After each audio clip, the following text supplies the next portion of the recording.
जय जय शङ्कर हर हर शङ्कर जय जय शङ्कर हर हर शङ्कर जय जय शङ्कर हर हर शङ्कर जय जय शङ्कर.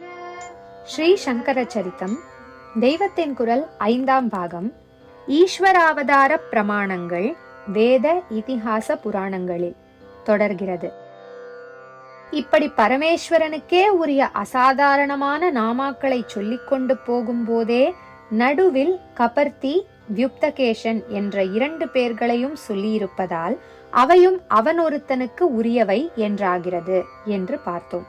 சரி, கபர்த்தி என்றால் என்ன? வியுக்தகேஷன் என்றால் என்ன? கபர்த்தி என்றால் ஜடாதாரி, சடைமுடியோன். வியுக்தகேஷன் என்றால் வபனம், க்ஷௌரம், அதாவது க்ஷவரம் என்று சொல்வது, செய்யப்பட்ட கேசத்தை உடையவன், அதாவது மொட்டை தலைக்காரன். ஈஸ்வரனுக்கு அடுத்தடுத்து நேரெதிரான தன்மைகளை உடைய பெயர்களை ஸ்ரீருத்ரத்தில் அங்கங்கே கொடுத்து கொண்டு போயிருக்கிறது. ஜேஷ்டன், அதாவது மூத்தவன் அவன்தான். கனிஷ்டன், அதாவது இளையவன் அவன்தான். பூர்வஜன், ஆதியில் தோன்றியவன் அவன்தான். அபரஜன், அந்தத்தில் தோன்றுபவன் அவன்தான் என்றெல்லாம் அடுத்தடுத்து எதிரான குணங்களை சொல்லி இருக்கும் அவ்விதத்தில்தான் இங்கே ஜடாதாரியும் அவனே, முண்டனும் அவனே, சிகையை மழித்திருப்பவனும் அவனே என்று சொல்லியிருக்கிறது. கபர்த்தி, அதாவது ஜடாதாரி என்பதை பற்றி குறிப்பாக ஒரு விசேஷம் உண்டு. கபர்த்தம் என்றால் ஜடாமுடி. ஆனால் எல்லாருடைய ஜடாமுடியும் அல்ல, பரமசிவன் ஒருத்தருடைய ஜடாமுடிக்கே கபர்த்தம் என்று பெயர்.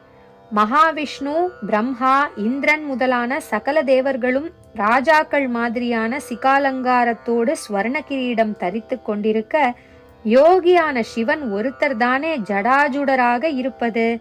பனித்த சடையும் பவளம் போல் மேனியும் என்றெல்லாம் அந்த ஜடையைத்தானே கொண்டாடுகிறோம்.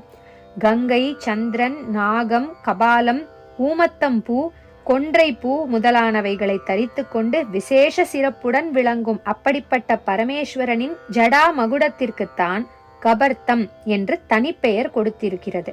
அதனால் கபர்த்தி என்பது பரமசிவன் ஒருத்தனையே நேராக குறிக்கும் அசாதாரண நாமா என்பது மேலும் உறுதிப்படுகிறது. அதனால் அடுத்தாற்போல் வருகிற வியுக்தகேஷன் என்ற பெயரும் நேராக பரமசிவமூர்த்தியையே குறிப்பதாகத்தான் இருக்க வேண்டும்.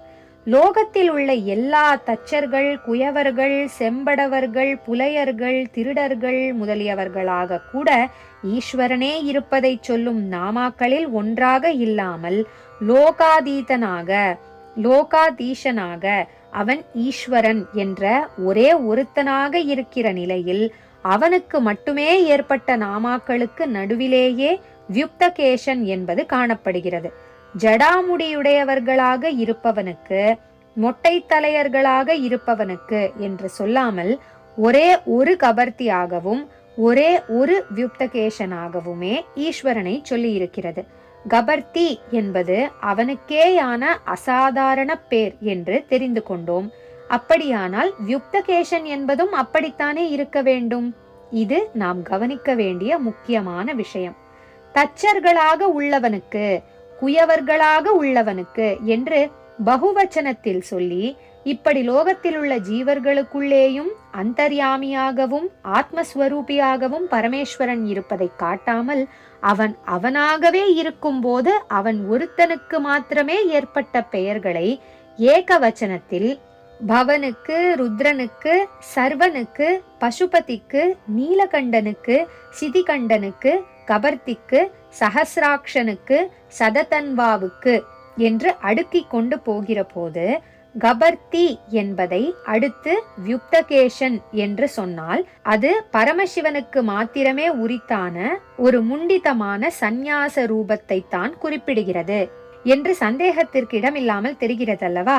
நம்முடைய ஆச்சாரியாலை தவிர இப்படி கேசத்தை வபனம் பண்ணி கொண்டவராக காட்டுவதற்கு எந்த மூர்த்தி ஈஸ்வரனுக்கு இருக்கிறது? நடராஜாவாகட்டும், தட்சிணாமூர்த்தி ஆகட்டும், காமாரி, திரிபுராரி என்றெல்லாம் சிவபெருமானுக்கு இருக்கப்பட்ட அநேக மூர்த்தங்களாகட்டும், எல்லாமே ஜடாதாரியாகத்தானே இருக்கிறது. நடராஜா என்றால் விரித்த செஞ்சடை, தட்சிணாமூர்த்தி என்றால் சாந்தமாக தாழ்ச்சடை, பைரவாதி ரூபங்களில் அக்னிஜ்வாலையாக வீசுகிற ஜடை என்றிப்படித்தானே பார்க்கிறோம். இப்படி உள்ளபோது வியுக்தகேசன் என்ற தனிப்பட்ட ஒரு வியக்தியாக சிகையை களைந்த ஒரு மூர்த்தியை பரமசிவனுக்கு வேதம் ஸ்பஷ்டமாக தெரிவிக்கிறதென்றால் அது எதிர்காலத்தில் ஏற்பட போகும் சங்கராவதாரத்தை ஞான திருஷ்டியில் சொன்னதுதான். இப்படி அந்த பாஷ்யக்காரர் ஸ்ரீ ருத்ரபாஷ்யம் இயற்றிய அபினவ சங்கரர் தெளிவுபடுத்தி இருக்கிறார். குறிப்பாக ஒரு முண்டித கேசரை ஸ்ரீருத்ரத்தில் சிவஸ்வரூபமாக சொல்லி இருக்கிறதென்றால் அது ஆச்சாரியால்தான் என்று தாம் சொல்லிவிட்டால் போதுமா? வேற ஆதாரம் காட்டினால்தானே சரியாயிருக்கும் என்று அந்த பாஷ்யக்காரர் புராணங்களை தேடி பார்த்தார். புராண இதிகாசங்களை கொண்டே வேதத்திற்கு அர்த்தம் காண வேண்டும் என்பதுதான் பெரியோர் கண்ட முறை. இதிகாச புராணாபியாம் வேதம் சமுபபிரும்ஹயேத் பிபேத்யல்பஸ்ருதாத் வேதோமாம் அயம் பிரதரிஷ்யதி. முதல் வரிக்கு அர்த்தம் இதிகாச புராணங்கள் வேதத்துக்கு உபபிரம்மணம் எனப்படும் விரிவான விளக்கம் என்பது. இப்படி இதிகாச புராணங்களையும் வேதத்தோடு கற்றறிந்தவன் நிறைந்த வித்வத்துடன் கூடின பகுஸ்ருதன். இதிகாச புராண ஞானமில்லாமல் வேதத்தை மாத்திரம் எடுத்துக்கொண்டு அர்த்தம் செய்கிறவன் சிற்றறிவே படைத்த அல்பஸ்ருதன். இவனை கண்டாலே வேதம் நடுங்குகிறதாம். பிபேதி அல்பஸ்ருதாத் வேதக. அல்பஸ்ருதனிடம் வேதம் பயப்படுகிறது. பிபேதி என்றால் பயப்படுகிறது. எதனால் பயப்படுகிறது? மாம் அயம் பிரதரிஷ்யதி என்று பயப்படுகிறது. அதாவது இவன் என்னை தன் இஷ்டப்படி கண்ட இடத்துக்கு இழுப்பான், மனம் போனபடி மந்திரங்களுக்கு அர்த்தம் சொல்லி வஞ்சனை பண்ணுவான் என்றே பயப்படுகிறதாம். வேதத்தில் வெளிப்படையாக தெரியாத விஷயங்களுக்கு புராண இதிகாசங்களின் துணை கொண்டுதான் அர்த்தம் காண வேண்டுமே அன்றி தன் இஷ்டப்படி பண்ணக்கூடாது.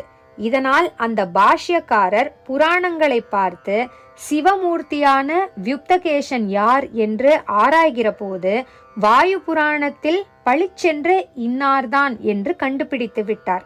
அந்த புராணத்தில் சதுர்பி சக சிஷ்யைஸ்து சங்கரோ அவதரிஷ்யதி என்று இருப்பதை பார்த்தார். 4 சிஷ்யர்களோடு கூடியவராக சங்கர பகவத் பாதர் அவதரிக்கப் போகிறார் என்ற இந்த வாக்கியத்தை பார்த்ததும் அவருக்கு ஸ்ரீருத்ரம் சொல்லும் வியுக்தகேசன் ஆச்சாரியால்தான் என்று நிச்சந்தேகமாக புரிந்துவிட்டது. சிவரகசிய இதிகாசத்திலும் இப்படியே சான்று கண்டுபிடித்து உறுதிப்படுத்தி கொண்டு விட்டார். வியுக்தகேசன் என்பது சங்கராவதாரம்தான் என்று பாஷ்யத்தில் எழுதிவிட்டார். சங்கர பகவத் பாதர்கள் அவதார புருஷர் என்பதற்கு ஸ்ருதி பிரமாணம் பார்த்தாகிவிட்டது. இதிகாச புராண பிரமாணங்கள் கொஞ்சம் பார்க்கலாம். ஸ்ருதியில் இருப்பவற்றை விஷ்ணு புராணத்தின் பரிசிஷ்டமான விஷ்ணு தர்மோத்தரமும் வாயு புராணமும் கன்ஃபார்ம் பண்ணி இருப்பதையும் நடுவில் பார்த்தோம். இன்னும் சில நாளை பார்க்கலாம்.